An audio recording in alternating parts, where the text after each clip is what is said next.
Hello நண்பர்களே, வணக்கம். நான் உங்கள் பிரியா. நம்ம இன்றைக்கி பார்க்க போகிற பதிவு என்ன அப்படின்னு பார்த்தீங்கன்னா, நாளைக்கு ஏப்ரல் 11 வெள்ளிக்கிழமை நம்மளுக்கு பங்குனி உத்திர திருநாள். நாளைக்கு காலையில் வெறும் வயிற்றில் நம்ம சொல்லக்கூடிய இந்த ஒரு வரி மந்திரத்தை நீங்கள் 12 முறை சொன்னீங்க அப்படின்னா கட்டாயமாக உங்கள் வாழ்க்கையில் இருக்கக்கூடிய அனைத்து பிரச்சனைகளும் நீங்கி உங்கள் வாழ்க்கை ஒரு புதுவிதமான திருப்பம் ஏற்படும். அது என்ன மாதிரியான மந்திரம், அப்புறம் குளிக்கின்ற நீரில் நம்ம சொல்லக்கூடிய இந்த 3 பொருட்களையும் கலந்து குளிச்சிங்க அப்படின்னா உங்களுக்கு இருக்கக்கூடிய அந்த எதிர்மறை எண்ணங்கள், எதிர்மறை இந்த சக்திகள்லாம் நீங்கி ஒரு நேர்மறையான ஆற்றல் உங்கள் வீட்லேயும் உங்களுக்கும் கிடைக்கும். அது என்னென்ன மாதிரியான பொருட்கள்ங்கிறத நம்ம இந்த பதிவில் பார்க்கலாம். நீங்கள் வீடியோவை ஸ்கிப் பண்ணாமல் பாருங்கள். அதுக்கு முன்னாடி நம்ம சேனலை இது வரைக்கும் நீங்கள் சப்ஸ்கிரைப் பண்ணாமல் பார்த்துட்டு இருந்தீங்க அப்படின்னா மறக்காமல் சப்ஸ்கிரைப் பண்ணி வச்சுக்கோங்க. இது போல் முருகர் சம்மந்தமான பயனுள்ள தகவல்களை பார்த்து தெரிந்து கொள்ள முடியும். நீங்கள் இந்த வீடியோவை பார்க்கக்கூடிய முருக பக்தர்களாக இருந்தீங்க அப்படின்னா ஓம் சரவண பவா போற்றிங்கிறத நம்மளோட கமெண்ட் பாக்ஸில் கமெண்டாக போஸ்ட் பண்ணுங்கள். இப்போ வாங்க நம்ம பதிவுக்குள்ளே போகலாம். நம்மளுக்கு ஏப்ரல் 11 பங்குனி உத்திரம் வருது. நாளைக்கு தான் அந்த ஏப்ரல் 11. இவ்வளவு நாள் நம்ம பங்குனி உத்திரம் பற்றி நிறைய பதிவுகள் போட்டுட்டு வந்துட்டுருக்குறோம். ஸோ நாளைக்கு நம்மளுக்கு கடைசியாக அந்த நாளும் வரப்போகுது.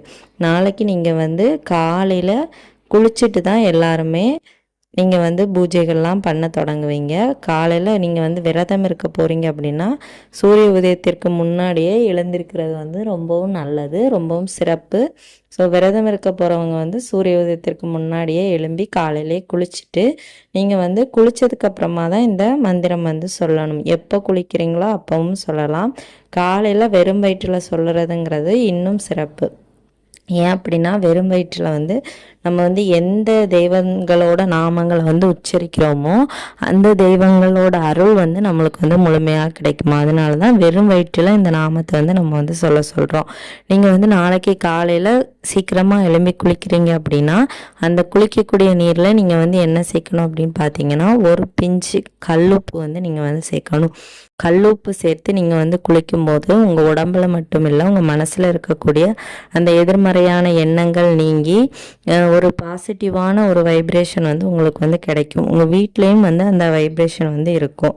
அந்த கல்லுப்பு கூடயே நம்ம அந்த நீரில் இன்னும் சேர்க்க வேண்டிய 2 பொருட்கள் என்ன அப்படின்னு பார்த்தீங்கன்னா ஒரு பிஞ்சு மஞ்சள் பொடியும் அப்புறம் ஒரு சொட்டு பாலும் நீங்கள் சேர்க்கணும். ரொம்ப பாலெல்லாம் சேர்க்கக்கூடாது. ஒரு சொட்டு மட்டும் நீங்கள் சேர்த்தாலே போதும். ஒரு சொட்டு பாலும் ஒரு பிஞ்சு கல்லுப்பு ஒரு பிஞ்சு மஞ்சள் பொடி. இது நீங்கள் குளிக்கிற நீர்லையும் கலந்துக்கோங்க. அதே மாதிரி உங்களுக்கு குழந்தைகள் வீட்டில் இருப்பாங்க. வீட்டில் இருக்கக்கூடிய எல்லாருமே காலையில் இந்த நீரில் குளிங்க. அப்படி குளிக்கும்போது உங்கள் குழந்தைகள்கிட்ட இருக்கக்கூடிய அந்த எதிர்மறை சக்திகளும் நீங்கி குழந்தைகள் வீட்டில் நல்லா சமத்தாக இருப்பாங்க. அதே மாதிரி நம்ம சொல்கிற பேச்சு கேட்பாங்க. முருகனோட அருளும் முழுமையாக அவங்களுக்கு கிடைக்கும்.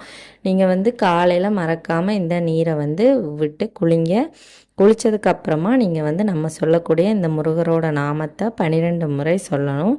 ஒரே ஒரு வரி மந்திரம் தான், ஈஸியான மந்திரம். நான் இப்போ உங்களுக்கு சொல்கிறேன். ஓம் முருகா நமக. இதை நீங்கள் 12 முறை சொல்லணும். ஓம் முருகா நமக, ஓம் முருகா நமக, ஓம் முருகா நமக.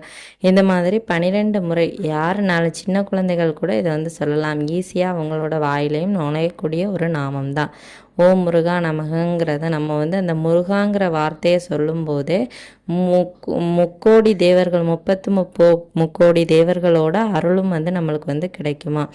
அந்த 3 தெய்வங்களோட அருளும் நம்மளுக்கு கிடைக்கும்போது இந்த முருகாங்கிற ஒரு வார்த்தையிலேயே அது அடங்குது. ஸோ அதனால தான் நம்ம ஓம் முருகா நமகங்கிறத நாளைக்கு 12 முறை நீங்கள் சொல்லும்போது கட்டாயமாக உங்கள் வாழ்க்கையில் ஒரு திருப்பம் ஏற்படும். அது நீங்கள் நம்பிக்கையோடு சொல்லி பாருங்கள்.